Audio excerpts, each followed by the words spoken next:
تنصروا الله ينصركم ويثبت أقدامكم.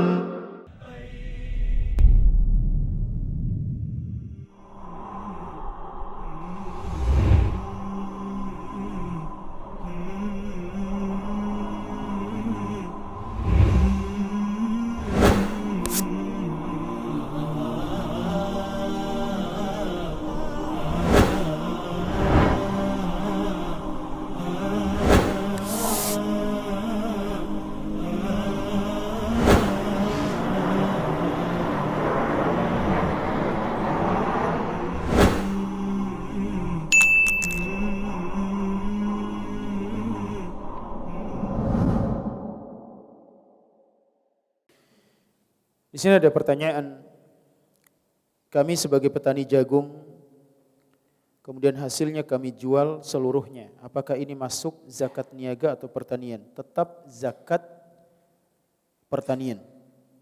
Hasil dari penjualan itu dihitung prosentasenya berdasarkan jumlah jagungnya. Kalau misalkan jagung sudah mencapai nisabnya, nisab terendah itu adalah 650 kg.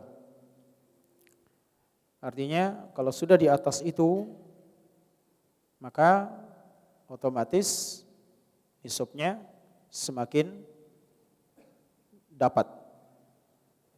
650 kg yang kita keluarkan tergantung dari bagaimana prosesnya.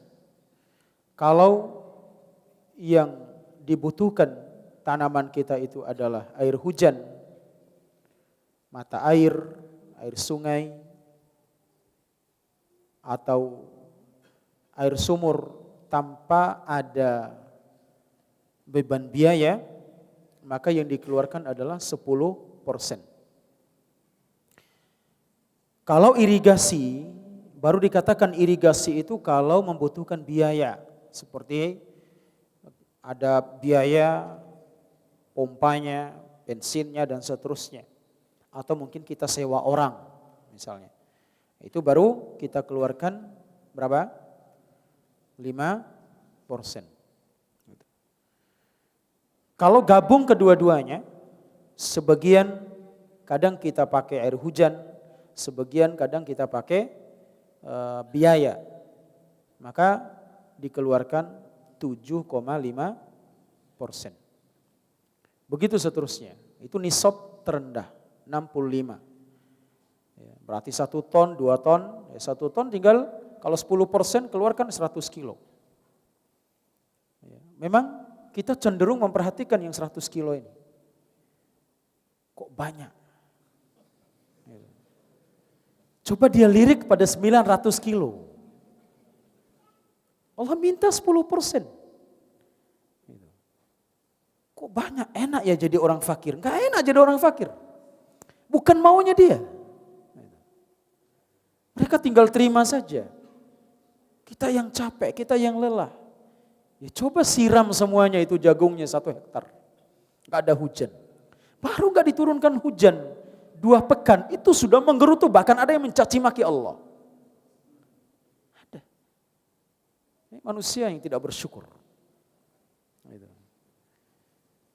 Dan zakat tidak boleh diserahkan untuk urusan masjid. Karena banyak kekeliruan di negeri, di daerah kita terutama.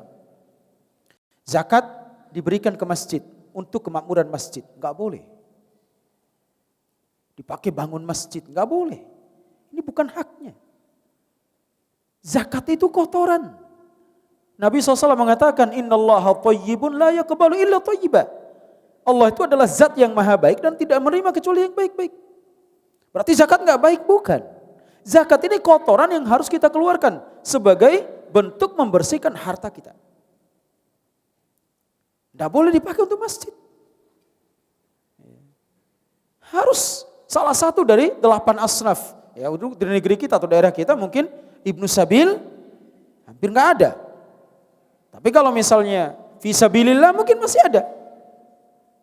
Sebagian ulama mengatakan fisabilillah, para penuntut ilmu yang meninggalkan negerinya atau daerahnya untuk belajar, kemudian mereka kesulitan dalam maisha, maka boleh disisihkan buat mereka zakat mal ini.